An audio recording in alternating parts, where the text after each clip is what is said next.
राज्यसभेच्या नावांबद्दल चर्चा आहे आणि अशी एक चर्चा करते की प्रीतम मुंडेंचं सुद्धा नाव चर्चेत आहे. काय वाटतं तुम्हाला, त्यांना संधी मिळेल का राज्यसभेवर? पहिले मी प्रदूषणाच्या विषयावर बोलते. आज प्रदूषणाच्या विषयावर सभागृहामध्ये प्रश्न उपस्थित केले गेले. सदस्यांनी चांगले विषय मांडले आणि त्याला आम्ही प्रतिसाद दिला. सगळीकडे सातत्याने मुंबईच्या प्रदूषणाचा विषय असा ऐरणीवर आला आहे आणि प्रचंड प्रदूषण आहे अशा प्रकारची चर्चा आहे. या संदर्भामध्ये माहिती देत असताना मी सर्वांना एवढंच सांगेन की आमच्या प्रदूषणासाठी समीर हे ॲप आहे आमचं. त्या ॲपमध्ये आपण ती सगळ्या पत्रकारांनी देखील डाउनलोड करा. ते आपल्याला आपल्या मोबाईलवर ॲप ठेवता येईल. तुम्ही जिथे आहात तिथे रिअल टाइम तुमच्या लोकेशनप्रमाणे तुम्हाला तिथली प्रदूषणची लेवल कळेल आणि तेच ऑथेंटिक सेंट्रल पोल्युशन कंट्रोल बोर्डाच्या मान्यता प्राप्त असं ॲप आहे. बाकी कोणत्याही रिडिंग ज्या आहेत त्या कोणत्याही पुराव्यानिशी लोक सांगतात 600 झालं 500 झालं, तर असं कधीही मुंबईमध्ये झालेलं नाही. मुंबईमध्ये निश्चितच हिवाळ्यानंतर म्हणजे दिवाळीनंतर ते फेब्रुवारीपर्यंत थोडं प्रदूषण आपल्याला जास्त जाणवतं. त्याला मुख्य कारण प्रदूषणाचा ह्युमिडिटीचा वाढण्यामुळे आणि टेम्परेचर कमी असून प्रेशर वाढल्यामुळे कुठेतरी एक स्मॉग तयार होतो. पण आपलं अत्यंत अहितकारी आहे, घातक आहे तब्येतीला. अशा प्रकारच्या पोल्युशनची परिस्थिती आपल्याला मुंबईमध्ये नाही म्हणता येणार. ते अपेक्षेपेक्षा थोडं या काळामध्ये जास्त आहे, जे हळूहळू मार्चमध्ये आता ते कमी व्हायला सुरुवात होईल. प्रचंड मोठं इन्फ्रास्ट्रक्चरची ग्रोथ होत आहे, भरपूर कन्स्ट्रक्शन होत आहे आणि अशावेळी वेळोवेळी नियमांची पायमल्ली होऊ नये यासाठी आम्ही जागरूक आहोत. मागच्या वर्षीचा या काळामध्ये जे पोल्युशन होतं त्यापेक्षा आता आपलं पोल्युशन कमी आहे. निश्चितच ॲब्सोल्युटली पोल्युशन आपल्याला कंट्रोलमध्ये आणण्यासाठी सर्वांना मिळून काम करावं लागेल. तर त्याच्याबद्दल विधानसभेमध्ये चांगली सकारात्मक चर्चा झाली. याच्यामध्ये जर पाहायला गेलं तर मुंबईत ज्या पद्धतीनं इमारतींची कामं असतील किंवा रस्त्यांची कामं असतील ही एक साथ सुरू केलेली, त्याचा कुठेतरी अधिक परिणाम आहे का? कारण खूप दिवस काही कमिटीज फॉर्मेशनमुळे, काही न्यायालयीन प्रक्रियेमुळे बरेच दिवस कामं प्रलंबित होते परवानगी देणं.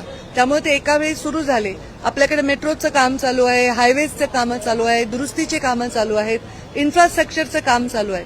आणि अशा वेळी जर कामामध्ये नियमावली त्यांनी नाही पाळली तर त्या कामाला बंद करण्याचे आदेश सुद्धा आम्ही दिले. जवळपास आम्ही 1700-1800 कामांना बंदीचे शोकॉज नोटीस दाखवून बंदही केले, मग त्यांच्याकडनं कंप्लायन्स करून परत सुरू करायची परवानगी दिली. तर अशा परिस्थितीने त्यांना ऑब्झर्व्ह करावं लागतं. आता आम्ही महानगरपालिकेला असं एक महानगरपालिकेने सुरू केलंय जे खूप चांगलं आहे. कारण आमचे जे मॉनिटरिंग सिस्टीम असतात, जे एअर क्वालिटी मॉनिटरिंग आहे जे करतात, ते सिस्टीम एका मोठ्या एरियामधलं मॉनिटरिंग करतात. पण प्रत्येक बिल्डिंगचं मॉनिटरिंग करण्यासाठी सुद्धा आता बीएमसीनी काम सुरू केलंय आणि त्यांनी ते लावलं सुद्धा आहे मॉनिटरिंग. त्यांच्या डॅशबोर्डवर बीएमसीच्या प्रत्येक ठिकाणचं युनिटचं कामाचं कन्स्ट्रक्शनचं त्यांना पोल्युशनची परिस्थिती कळेल. ह्याच्यामध्ये जास्तीत जास्त ह्युमन इंटरफरन्स न करता एआय वापरून क्वालिटी कशी मेंटेन करता येईल आणि खरे रिपोर्ट कसे येतील ह्याच्याकडे आमचा कल आहे. आमचं आता ऑथेंटिक सॉफ्टवेअर आहे, आमचं तुम्ही सगळ्यांनी डाउनलोड करा.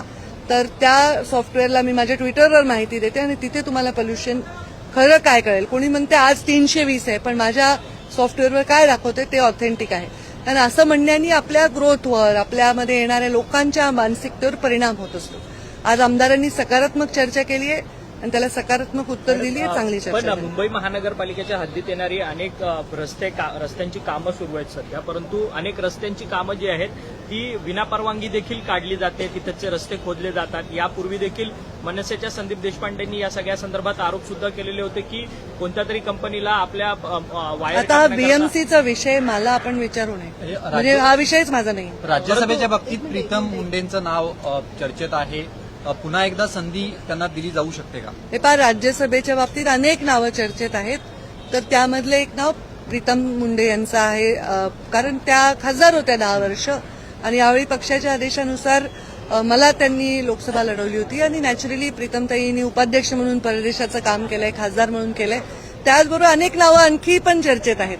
तर आता बाकी निर्णय आमचे सर्व नेते करतील आणि ते निर्णय योग्य करतील अशी आमची अपेक्षा आहे. विरोधक असं म्हणतात की प्रदूषण मागच्या काही वर्षांच्या तुलनेत वाढलं आहे. तुम्ही जे म्हणतायत ॲपनुसार किंवा मग तुम्ही जो माहिती घेतली त्यानुसार ऑन कर बरं ते ॲप आता. खरंच यांच्या मोबाईलवर डाउनलोड कर. खरंच वाढलंय असं हे पहा, एक परिस्थिती अशी असते आपल्याकडे, जेव्हा दिवाळी होते, दिवाळीनंतर ते जानेवारीपर्यंत प्रदूषण थोडंसं जास्त येतं, एअर पोल्युशन. त्याचं कारण असतं वातावरणात थंडी असते आणि जे प्रदूषण होतं ते आपल्याकडे समुद्रामध्ये जर कमी दाबाचा पट्टा असेल तर ते निघून जातं. तर समुद्रामध्ये हाय प्रेशर सुरू झालं तर ते प्रदूषण इकडेच रेंगाळतं आणि ह्युमिडिटी असल्यामुळे आणि थंडी असल्यामुळे ते हवेच्या मध्य लेवलला येऊन स्थिर होतं. म्हणून ते दिसायला आपल्याला दिसतं की क्लॅरिटी नाहीये. पण जर तुम्ही मेजर केलं तर ते काही म्हणजे माणसाला हानिकारक या कॅटेगरीत जात नाही बऱ्याच अंशी. काही एरियामध्ये जातं, पण मी नाही म्हणणार नाही, कारण प्रदूषण हा विषय असा नाही की आपण जादूची कांडी फिरवली आणि कमी होईल. ते सगळ्यांनी मिळून करायचा विषय आहे आणि वेगवेगळ्या आहे, जसं ट्रान्सपोर्टेशन आहे, कन्स्ट्रक्शन आहे, इन्फ्रास्ट्रक्चर आहे, या सगळ्या वॉटर पोल्युशन आहे, या सगळ्या गोष्टींना वेगवेगळ्या पद्धतीने हाताळायचं. आणि त्याच्यामध्ये आम्ही फक्त विसल ब्लोअरचं काम करतो, बाकी कामं हे लोकल बॉडीज करतात. जसं बीएमसी आहे, अर्बन डेव्हलपमेंट आहे, रुरल डेव्हलपमेंट आहे, परिवहन आहे, असं हे सगळ्यांनी मिळून करायचा विषय. ताई, मुंबईतलं प्रदूषण पाहता आदित्य ठाकरेंनी पालिकेचे जे आयुक्त आहेत त्यांच्याकडे पण एक मागणी केलेली आहे की हे प्रदूषण वाढत असल्यामुळे जे तत्काळ जी कामं सुरू आहेत त्यांना स्थगिती देण्यात यावी. आम्ही अनेक कामांना स्थगिती दिली आहे. ज्यांनी कामाची नियमावली नाही पाळली, म्हणजे प्रदूषण का होतं, कामं होतात म्हणून नाही होत, तर कामाला नियम नाही पाळत. एकदा मी स्वतःच कोस्टल हायवेला नोटीस देऊन बंद पाडलं होतं, कारण त्यांचं उघड्यावर होतं ते सिमेंट आणि ते उडत होतं. तर त्यांनी त्याच्यावर वॉटर स्प्रे केला पाहिजे, कव्हर केलं पाहिजे, हे सगळं अपेक्षित आहे. त्यामुळे आपण जिथे नियमाची पायमल्ली होते तिथे आपण नोटीस देऊन काम बंद पाडतो. ते नियमाचं कंपायलेशन करून ते नियम करायला सुरुवात केली की आम्ही त्यांना परवानगी देतो. That's simple. सवाल है कि मुंबई की एयर क्वालिटी को लेकर सभी खासकर जो एमएलए है वो चिंता जाहिर कर, लेकिन हम मुंबई ही नहीं एमएमआर रीजन की बात करें तो वहाँ पे भी काफी कंस्ट्रक्शन बड़े पैमाने पे। ऐसे में कितनों को आपने कभी शोकॉज नोटिस भेजा, अप्लाई किया नहीं किया, और क्या कर रहा है डिपार्टमेंट सारे? देखिए, डिपार्टमेंट हमारा विसल ब्लोअर का काम करता है. हम लोग पोल्यूशन हो तो उसका काम शोकॉज नोटिस भेजते हैं, उनको पनिश करते हैं या उनको हम दंड देते हैं. पर इसमें सिर्फ हम नहीं करते, इसमें बीएमसी है, इसमें अलग अलग विभागों के भी विषय आते हैं. पर जहाँ कंस्ट्रक्शन की बात है वहाँ हम लोग नोटिस देते हैं. अगर वो पोल्यूशन के नियम, जो पोल्यूशन ना हो इसलिए जो नियम है वो नियम नहीं करेंगे उसका अवलंब, तो हम उन्हें नोटिस देते हैं. और अगर बाद में वो जब कर लेते हैं सारे रेगुलराइज चीजें, देन हम उनको परमिशन देते हैं. तो पोल्यूशन की स्थिति जनरली यहाँ दिवाली के बाद पश्चात जनवरी एंड तक थोड़ी सी ज्यादा होती है. पर इसको चिंताजनक होने से रोकने के लिए हम प्रयास करते हैं और रोक भी पाए हैं. जो कह रहे कि 600 था पोल्यूशन, 300 था, 350 था, ये ऑथेंटिक फिगर्स नहीं है हमारे. आज आप सबको मैं आह्वान करती हूँ कि आप हमारा समीर ये ऐप डाउनलोड करें, तो आप जहाँ खड़े वहाँ का पोल्यूशन आपको अभी पता चलेगा और वही ऑथेंटिक पोल्यूशन का हमारा मेजरमेंट है. क्या हम मान सकते हैं कि मुंबई या एमएमआर रीजन की अगर बाय एंड लार्ज कहें तो एयर क्वालिटी जो होनी चाहिए एक सफिशिएंट आदमी को ब्रीथिंग के लिए, देखिए 50 के नीचे होनी चाहिए, जो कहीं भी नहीं है. 50 और 100 के बीच में अच्छी है, 100 से 200 के बीच में मॉडरेट है. तो हम मॉडरेट को बहुत बार क्रॉस नहीं करते हैं. इसलिए जो भी आपको बताए जाते हैं आंकड़े या यूट्यूब चैनल्स पे और कोई न्यूज चैनल्स पे, तो वो आंकड़ों के लिए ही मैं कह रही हूँ कि हम समीर ऐप का आंकड़ों को ही हम उसमें देखे. कोई इंटरनेशनल बोलते हैं कि ऐसा है वैसा है, तो वो सत्य नहीं है. ये हमारा सॉफ्टवेयर है, ये हमारे सही आंकड़े. वैसे इंफ्रास्ट्रक्चर के जो काम चल रहे हैं या बिल्डिंग प्रोजेक्ट चल रहे हैं उसमें सबसे ज्यादा पोल्यूशन या डस्ट भी होती है, बहुत बड़ा चिंता का विषय है. चिंता का विषय. आपने कार्रवाई की? देखिए, जब कोई इंडस्ट्री आती है तो रोजगार आता है, वहाँ की आर्थिक ताकत बढ़ती है और पोल्यूशन का विषय भी साथ में आता है. वैसे कोई बिल्डिंग्स बन रही हैं तो कोई बिल्डिंग सिर्फ अभी ये जो पोल्यूशन का विषय उठा वो तो सरकारी बिल्डिंग बन रही है. तो बिल्डिंग बन रही है तो इंफ्रास्ट्रक्चर डेवलप हो रहा है, तो इसको तो हम रोक नहीं सकते. पर उसमें अगर वो नियमों से करे तो हम पोल्यूशन को बहुत हद तक रोक सकते हैं और हम इस बार बहुत अच्छे से रोक रहे हैं. पिछले साल से इस महीने में हम इसको अच्छे तरह से रोक पाए हैं. आंकड़ों से मैं बता सकती हूँ. हमने और बीएमसी ने मिलकर 1100 से ऊपर 1180 से ऊपर लोगों को चौकस नोटिस भी भेजा है. फिर उनसे सारे नियमों का पालन करके फिर उनको हमने एक सवाल था, मुख्यमंत्री देवेंद्र फडणवीस ने लिखित रूप में विधानसभा में जानकारी दी है कि महाराष्ट्र में 2 साल में 1,17,000 के करीब महिलाएं और बच्चियां लापता थी, जिनमें से 86,000 के करीब दोबारा रेस्क्यू की गई हैं, लेकिन 31,000 से ज़्यादा अभी महिलाएं लापता हैं, लड़कियां लापता हैं। क्या लगता है अभी महिलाएं कब? देखिए भाई, जब खुद गृह मंत्री और मुख्यमंत्री बोल रहे हैं तो उसमें मुझे कुछ अलग लगने की आवश्यकता नहीं। उन्होंने जो कहा है वो ऑथेंटिक गृह विभाग के आंकड़े हैं और उसमें उन्होंने ये दिखाया कि कितने लोगों को वो फिर से ला पाए।